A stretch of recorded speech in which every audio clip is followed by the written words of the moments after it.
नमक और चीनी को लेकर मोटापा, दिल की बीमारी का कारण हो जाना जैसी चीजें तो अब पुरानी हो चुकी हैं, क्योंकि नमक और चीनी स्वीट और सॉल्टी के साथ साथ स्लो पॉइजन और कैंसर जैसी गंभीर बीमारियों का डोज भी बनता जा रहा है। यह बातें मैं यूं ही नहीं कह रहा हूं। दरअसल एक रिपोर्ट सामने आई है जिसमें यह दावा किया जा रहा है कि दाल सब्जी का स्वाद बढ़ा देने वाला नमक अब सेहत का टेस्ट बिगाड़ रहा है, क्योंकि इसमें प्लास्टिक मिला हुआ है। अब बताइए, एक दौर था जब लोग चीनी वाली रोटी भी खाते थे बड़े शौक से, पर अब सोशल मीडिया के दौर में चीनी और नमक पूरी तरह से बदनाम हो गया है। विडंबना यह है कि भारत में बड़ा हो या छोटा हो, लगभग अधिकांशतः ब्रांड के नमक और चीनी में माइक्रोप्लास्टिक की बात सामने आई है। अब क्या है इस जांच का सच, क्या है इस रिपोर्ट का सच, और कैसे नमक और चीनी में आया यह जहर, इसका रिपोर्ट की पड़ताल आज हम करेंगे आज के वीडियो में। तो आप देख रहे हैं सुगम्य इंडिया।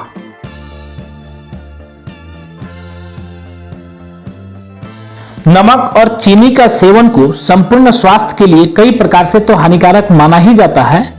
इसके अधिक सेवन से डायबिटीज, शरीर में इन्फ्लामेशन से लेकर ब्लड प्रेशर और हार्ट की बीमारियों का खतरा हो सकता है। हालांकि नमक चीनी से सेहत को होने वाले नुकसान यहीं तक अब सीमित नहीं है। दरअसल एक संस्था है टॉक्सिक लिंक्स, जो पर्यावरण से जुड़े हुए मामलों पर काम करती है और जिसकी रिपोर्ट सामने आई है, जो रिपोर्ट देखने के बाद सबके होश उड़ गए हैं। जिस नमक और चीनी से आप अपने खाने का स्वाद बढ़ाते थे, उसमें प्लास्टिक के छोटे छोटे कण के मौजूद होना अर्थात माइक्रोप्लास्टिक की उपस्थिति कैंसर के प्रमुख कारकों में एक माना जाता है। एक्चुअली पर्यावरण अनुसंधान संगठन टॉक्सिक लिंक ने एक report microplastic in salt and sugar नाम से प्रकाशित किया है, जिसमें शोधकर्ताओं ने कहा है कि माइक्रोप्लास्टिक वाली चीजें कई प्रकार से कैंसर के साथ मस्तिष्क और तंत्रिकाओं से संबंधित विकारों को भी बढ़ाने वाली हो सकती हैं।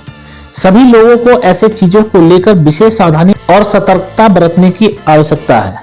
इस अध्ययन के दौरान शोधकर्ताओं ने भारत में बिकने वाले टेबल सॉल्ट, सेंधा नमक, समुद्री नमक और स्थानीय कच्चा नमक जैसे 10 प्रकार के नमकों पर अध्ययन किया।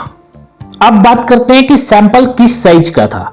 टॉक्सिक लिंक ने इस स्टडी के लिए टेबल नमक, सेंधा नमक, समुद्री नमक और कच्चा नमक सहित आमतौर पर इस्तेमाल होने वाली नमक की 10 किस्में और चीनी की 5 तरह के नमूनों को ऑनलाइन और स्थानीय बाजारों से खरीदा था।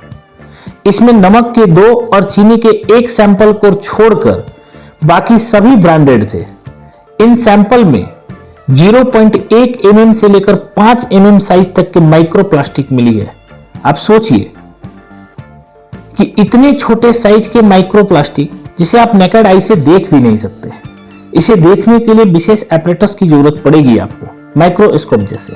अब आप सोचिए कि आप बाजार जाते हैं, नामी कंपनियों का आयोडीन नमक खरीदते हैं, इसके लिए आप महंगे दाम भी चुकाते हैं। यही हालत चीनी में भी है। आप बोरी वाली खुली चीनी नहीं लेकर पैकेट वाले ब्रांडेड चीनी खरीदते हैं और दावा भी किया जाता है कि इस चीनी में सल्फर नहीं है। यही नहीं, यह डबल ट्रिपल रिफाइंडेड भी है।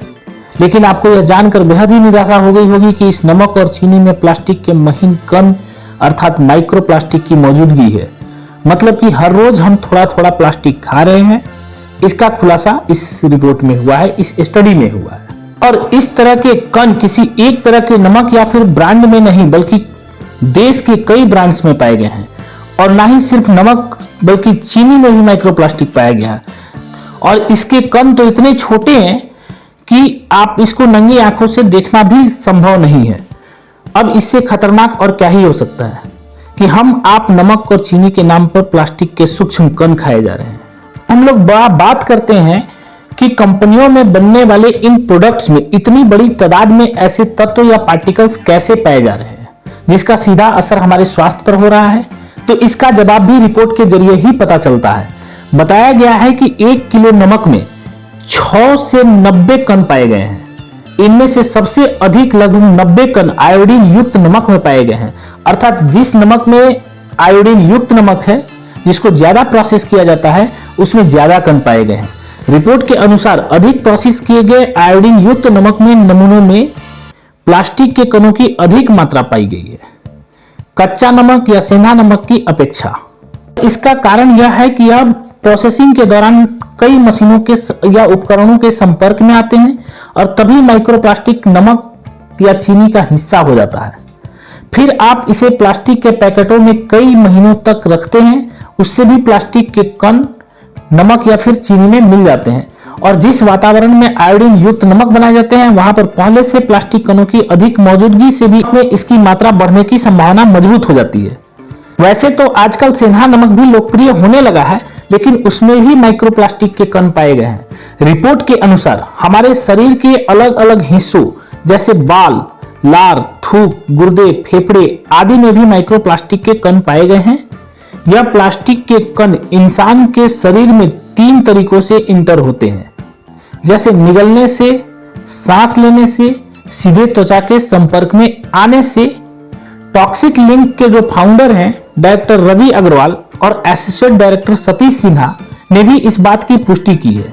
उन्होंने कहा है कि यह बहुत ही चिंताजनक है कि नामी ब्रांड के शक्कर और नमक में भी माइक्रोप्लास्टिक की मात्रा उपलब्ध है, तो कैंसर के साथ साथ कई अन्य रोगों का भी कारण बनती है।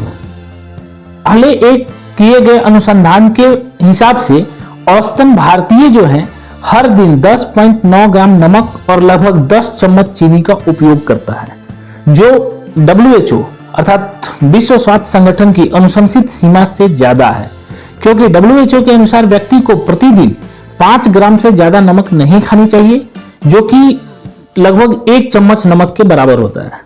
लेकिन हम भारतीय इसका 2 गुना सेवन कर रहे हैं। वैसे डॉक्टरों के मुताबिक अगर आप भी सादा नमक और चीनी खाते हैं तो आपके शरीर में लगातार माइक्रोप्लास्टिक के कांटेक्ट में आ जाएगा, जिसके कारण आपको कई सारी स्वास्थ्य समस्याएं हो सकती हैं। इसके कारण दिल की बीमारी, पाचन में समस्या और कैंसर जैसी लाइलाज बीमारी भी हो सकती है। इसलिए अगली बार से आप सलाद, कॉफी, चाय या किसी अन्य चीज में ऊपर से चीनी या नमक खाएं तो सोचें। आज के लिए इतना ही, धन्यवाद।